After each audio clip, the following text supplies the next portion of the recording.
Hi, I'm Donnie Weisenbaker. I'm the chairman of the Hopkins County Republican Party. I'm also the Senate District 1 State Committeeman for the Republican Party.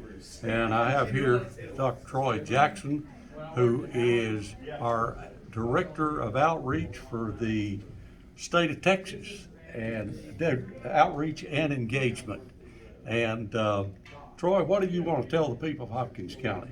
Well, don't lose faith. Right now, I know we are in tumultuous times, and you may be discouraged, and you may feel like Hopkins County is just one little area, and my vote doesn't mean that much because of what happened in the 2020 election. But what I want to encourage you to do is to show up, and show up in mass numbers. Show up in numbers that you have never shown up in before. Because we talk about the machines and we talk about all these other issues. But what if we were able to turn out in numbers like they did in Virginia, where they broke the algorithms, where the machines had to count as they were because the algorithm couldn't keep up with the number of people that turned out.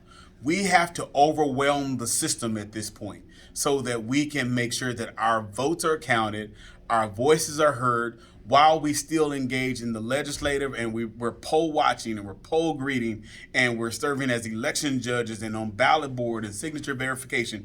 We have to be engaged in every part of the political process if we want to see victory like I know we want to see it. I want to see it for you.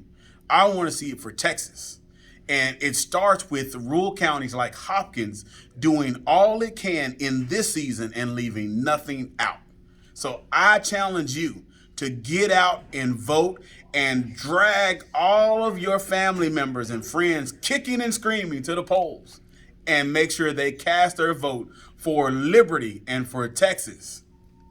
Yes, and I want to remind you, in 2018, at 10 o'clock at night, Beto O'Rourke was about 200,000 votes ahead of Ted Cruz.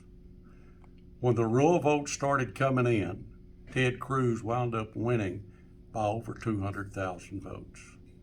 This time, the Democrat Party has poured millions upon millions of dollars into the state of Texas. They are determined to flip this governor's race, our AG race, our lieutenant governor's race. They're dependent on doing it this time. And if we in rural East Texas, rural West Texas, rural South Texas even, it's coming into play, don't get out and vote Republican, and vote it up the top of the ballot to the bottom of the ballot. We're going to wake up with a Texas on the 9th of November that we don't know, and we don't want to do that. That's right. So get out and vote, folks. It's not that hard. Just get out and vote, and vote Republican. And remember that the Republican you don't know is better than the Democrat you don't want. Thank you, gentlemen. Thank you.